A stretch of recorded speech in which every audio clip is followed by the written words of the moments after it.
ॐ जयन्ती मंगला काली भद्रकाली कपालिनी दुर्गा क्षमा शिवा धात्री स्वाहा स्वधा नमस्तुते। देहि सौभाग्यमारोग्यं देहि मे परमं सुखं रूपं देहि जयं देहि यशो देहि द्विषो जहि। माता रानी के सांचे दरबार में अपना शीश झुकाते हुए मैं मधुमिता आप सबका स्वागत करती हूँ।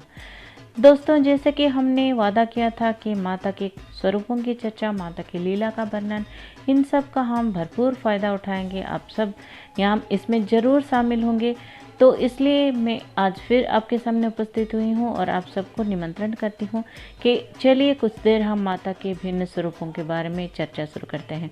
जो इस श्रृंखला में आज हम चर्चा करने जा रहे हैं माता के तीसरे स्वरूप के। नवरात्रि के दिनों में माता जो तीसरा रूप लेती हैं, जो तीसरे स्वरूप में देवी दुर्गा का पूजन होता है, वो है माता चंद्रघंटा का स्वरूप। तो माता चंद्रघंटा के स्वरूप को जब भी हम देखते हैं तो सबसे पहले हम ये देखते हैं कि माता ने अपने मस्तक में आधा चंद्रमा धारण किया हुआ है। भक्तजनों, ऐसा कहा जाता है कि जब महादेव पार्वती माता को शादी करने पहुँचे ना, जब विवाह के लिए वो उपस्थित हुए, तो उनका जो स्वरूप है वो देख के मैना रानी विचलित हो गई। इतना ही नहीं, मैना रानी मूर्छित भी हो गई, क्योंकि शिव जी वहाँ पहुँच गए थे, जो कि भस्म लगाए हुए थे, नाग की माला थी और सारे भूत प्रेत उनके साथ थे। तो ये सब देखे ना मैना रानी पूरी तरह से विचलित हो गई, दुखी हो गई कि अपनी पुत्री को कैसे वो एक सन्यासी ऐसे भस्मधारी के साथ शादी करके भेज देंगी। लेकिन उन्हें पता था कि वो महादेव हैं, तो कुछ कह भी नहीं पाई।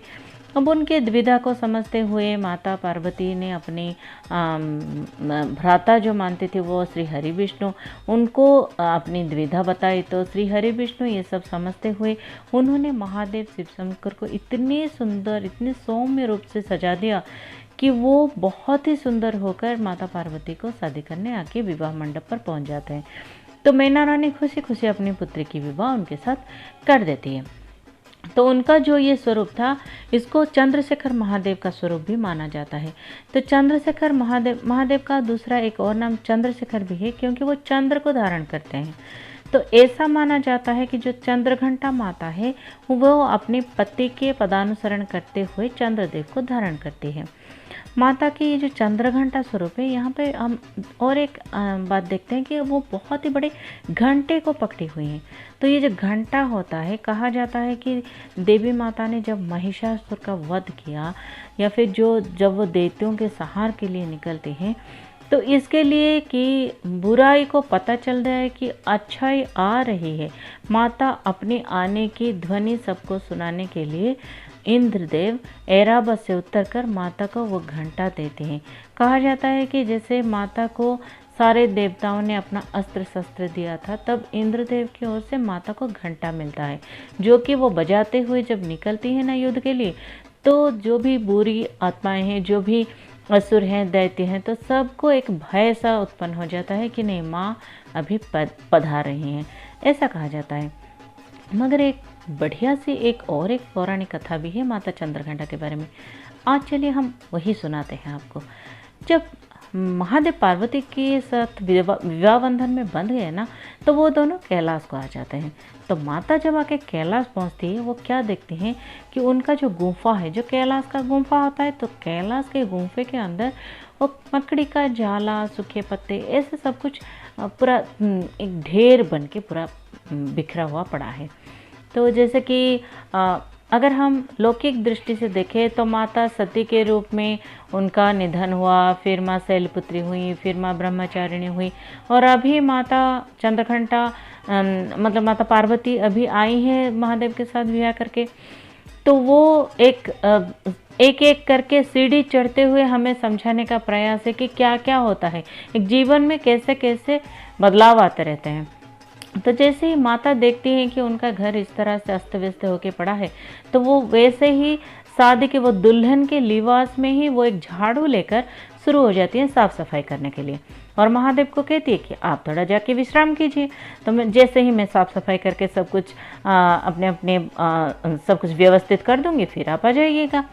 अब महादेव तो ठहरे आदि योगी, तो वो जाके तपस्या में लीन हो जाते हैं। तो यहाँ पार्वती माता पूरे घर की सफाई में लग जाती हैं, अपने कैलाश की, पर्वत की, गुफाओं की सारी सफाई में लग जाती हैं। अब यहाँ क्या होता है, जो तारकासुर जो है, वो जो राक्षस है, उससे पता है कि उसका निधन तो सिर्फ शिव पुत्र के हाथों से ही होगा। अब शिव जी तो पार्वती माँ को ब्याह के ला ही चुके हैं। वो डरता था कि कहीं इनका दाम्पत्य जीवन शुरू हो गया तो उनका पुत्र भी आ जाएगा। अब उनका पुत्र भी आ जाएगा तो उसका निधन भी हो जाएगा, उसका अंत हो जाएगा। तो उस दैत्य ने ये सोचा कि सबसे पहले मुझे पार्वती माता को ही मार देना चाहिए। अब जब महादेव की पत्नी ही नहीं रहेगी तो पुत्र होने की कोई संभावना ही नहीं रहेगी। तो ये बुरे ख्याल से उसने अपने एक दैत्य असुर जो है, उसका दोस्त था, वो एक चमगादड़ था, उसकी सहायता मांगता है। तो कहा जाता है वो जटकासुर या चतुकासुर भी उसको कहा जाता है। तो वो चमगादड़ असुर, तो चमगादड़ दैत्य जो था उसकी सहायता मांगता है तारकासुर कि आप जाओ कैलाश में, वहाँ देवी पार्वती अकेले हैं, तो उनको क्षति पहुँचाओ। तो वो उनके परिवार को पूरी तरह से हानि पहुँचाने का ये पूरा प्रबंध कर देता है। तो ये जो असुर था उसने क्या किया, अपनी पूरी चमगादड़ों की सेना लेकर पूरा आक्रमण कर देता है कैलाश के ऊपर। माता यहाँ पे साफ सफाई में लगी है और महादेव वहाँ पे तपस्या में लगे हैं। तो इसका फ़ायदा उठाते हुए वो चमगादड़ की पूरी सेना, इतनी बड़ी सेना लेके वो आता है कि पूरा आसमान ही चमगादड़ों से भर जाता है। तो इतनी विशाल सेना को देख के अचानक से आसमान में छाया हुआ अंधेरा देख के देवी पार्वती भयभीत हो जाती हैं। तो वो देखते हैं कि क्या हो रहा है, तो देखते हैं कि इतने सारे चमगादड़ एक साथ आक्रमण कर रहे हैं और शिवगण वो पूरे भयभीत होकर माता से आके गुहार लगाते हैं कि वो परास्त हो रहे हैं। तो माता एक क्षण के लिए सोचती है कि नंदी जी तो हैं, तो नंदी महाराज के होते हुए उनको डरने की कोई ज़रूरत ही नहीं है, लेकिन नंदी भी कहीं नज़र नहीं आते। अब माता क्या करती हैं, तो भयभीत होकर जाती हैं महादेव के पास और उनको तपस्या से उठाने का प्रयत्न करती हैं। लेकिन आदि योगी जो योग निद्रा में बैठ गए, वो जो अगर तपस्या में बैठ गए तो उन्हें तो इतनी जल्दी जगाया नहीं जा सकता, तो वो नहीं सुन पाते। अब माता पार्वती इतनी डर जाती है कि एक क्षण के लिए वो पूरी तरह से भयभीत होकर अपनी गुफा में लौट आते हैं। लेकिन उसके दूसरे ही क्षण वो खुद को तैयार करते हैं। दोस्तों, ऐसा आपने अक्सर देखा होगा कि एक अबला नारी वो कुछ कर नहीं पाती, वो पहले से कुछ भी जानती नहीं है, मगर अगर उसने ये देखा कि उसके परिवारजनों पर, उसके अपनों पर, उसके घर पर कोई आँच आ जाए या फिर कोई आक्रमण कर दे या फिर कोई बुरी बला आ जाए या फिर कोई उनका अहित करना चाहे, तो तुरंत पता नहीं कैसे उसके अंदर शक्ति आ जाती है ना। तो वैसे ही पार्वती माता के अंदर अचानक से शक्ति का जागरण होने लगता है, माता की शक्ति जागृत होने लगती है। तो माता जब खुद को पहचानने की कोशिश करते हैं, जब उनका शक्ति जब जागृत होता है, तो माता देखने की कोशिश करते हैं कि आसमान पूरा अंधेरे में छाया हुआ है, चमगादड़ों से पूरा अंधेरा छाया हुआ है, तो कुछ तो दिखाई दे, तभी तो वो कुछ कर पाएगी ना। तो माता ने चंद्रदेव से आग्रह किया कि वो आके उनके मस्तक पर विराजमान करे, ताकि उन्हें, जैसे हम टॉर्च लाइट की मदद से थोड़ा उजाले में देखते हैं ना, तो वैसे ही माता उनसे आग्रह करती है वो आके अपने माता के मस्तक पे सवार हों, ताकि उनको कुछ दिखाई दे, तो वो जान पाए कि क्या हो रहा है। तो तभी चंद्रदेव आके जो बैठते हैं माता के मस्तक पे, तो इसलिए चंद्रघंटा माता के मस्तक पे चंद्रदेव सवार हैं, ऐसा माना जाता है। तो जब चंद्रदेव की सहायता से माता को कुछ दिखता है, तो माता तभी क्या करती हैं कि एक बड़ा जो घंटा उनके पास होता है, चंद्रघंटा माता को अगर हम गौर से देखें तो उनके 10 हाथ हैं, वो 10 भुजाओं वाली हैं, एक हाथ में खड्ग है, एक हाथ में कमंडल है, एक हाथ में कमल का पुष्प है, एक हाथ में एक तलवार है, एक हाथ में गदा है, ऐसा, और एक हाथ अभय मुद्रा में है। तो ऐसा हम देखते हैं। तो सही मायने में अगर हम गौर से देखें तो पहले जो कमंडल है, कमल का पुष्प है या फिर त्रिशूल है, ये सब माता के पहले से ही आयुध हो चुके हैं। उनके पुराने जो दो स्वरूप हम वर्णन कर चुके हैं, उनमें उनके आयुध हो चुके हैं। तो तो चंद्रघंटा माता के लिए वो जो आयुध उन्होंने लिया हुआ है वो वैसे ही मतलब शक्ति जैसे जागृत हो जाती है, उनके हाथों में ऐसे आयुध आ जाते हैं, अस्त्र आ जाते हैं, जो कि हम ऐसे ऐसे ही पकड़ लेते हैं, जैसे कभी भी किसी का बचाव करना हो तो जैसे पकड़ लेते हैं वैसे ही माता ने पकड़ा हुआ है। तो माता क्या करती हैं कि वो सोचती हैं कि अगर मैंने जोर जोर से घंटा बजाया तो चमगादड़ क्या है, डर के चले जाएंगे। ऐसा ही होता है। माता जब चंद्रघंटा माता जब घंटा जोर जोर से बजाती है, वो जो विशालकाय घंटा है, उसके घंटे की आवाज़ से सचमुच चमगादड़ डर के मारे भाग जाते हैं। तो तभी क्या होता है कि माता जब युद्ध के लिए निकलती हैं तब लोमड़ी, जी हाँ, लोमड़ियाँ उनकी मदद के लिए आती हैं। इसका भी एक प्रतीकात्मक जो हम अगर विचार करने लगें तो ये है कि जब रात्रि का समय होता है, हम कुछ भी देख नहीं पाते, तब लोमड़ियों को सब कुछ दिखता है। लोमड़ी जो है वो बहुत चतुर होती हैं और वो रातों के समय में डरते नहीं, रातों में ही ज़्यादातर वो बाहर निकलते हैं। तो जब चारों ओर अंधेरा होता है, माता असहाय हो जाती हैं, तब ये लोमड़ी आ जाती है माता की सहायता करने के लिए और आक्रमण करने लगते हैं चमगादड़ों पर। तो माता क्या करती हैं, माता तो माँ है, वो जैसे ही लोमड़ी उनकी सहायता के लिए आता है, माता सहर्ष लोमड़ी को अपना वाहन बना लेते हैं। जी हाँ, चंद्रघंटा माता के वाहन लोमड़ी है। तो माता इस अद्भुत पूर्व रूप में घंटा बजाते हुए सामने आ जाती हैं। तो अपनी पूरी शक्ति लगाकर वो उस दैत्य के साथ युद्ध करते हैं। इतना ही नहीं, उस दैत्य को वो परास्त भी करती हैं और अपने हाथों से जो छुरिका पकड़ी हुई है, जो तलवार पकड़ी हुई है, उससे उसका अंत भी करते हैं।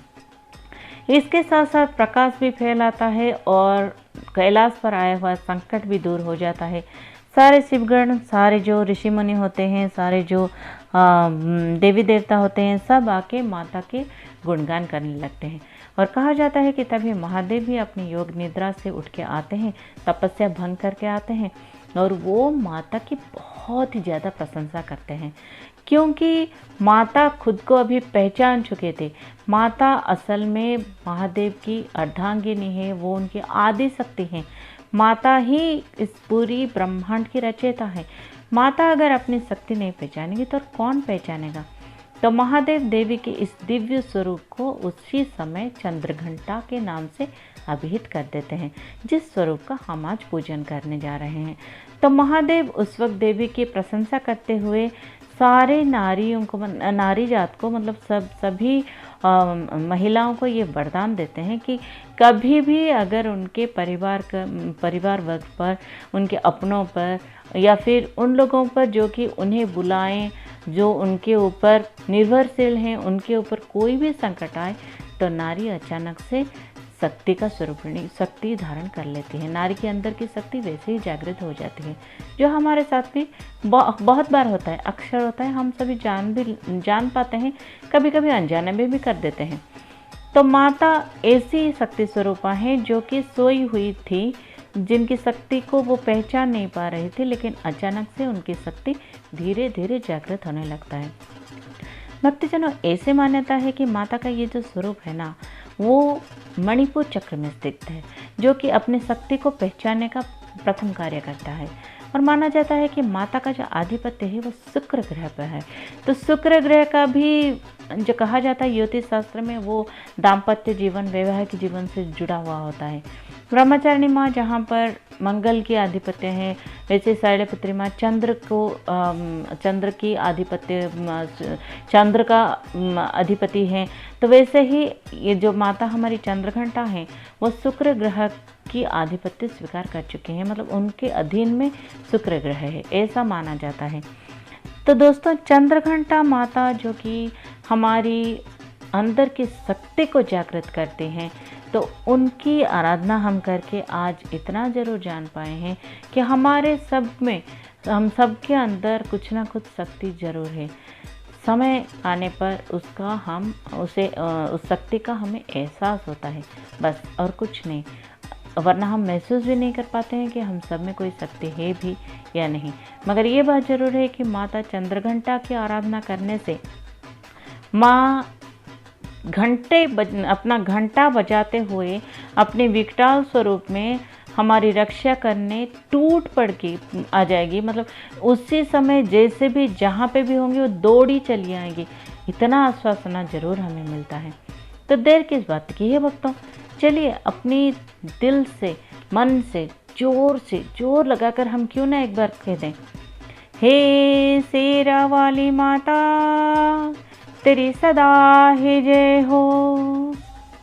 दोस्तों, माता तो हमारे साथ हर स्वरूप में रहेंगी, शक्ति बनकर, हमारी अंदरूनी ताकत बनकर, हम सबकी रक्षा करते हुए माता विभिन्न स्वरूपों में हमारे साथ रहेगी।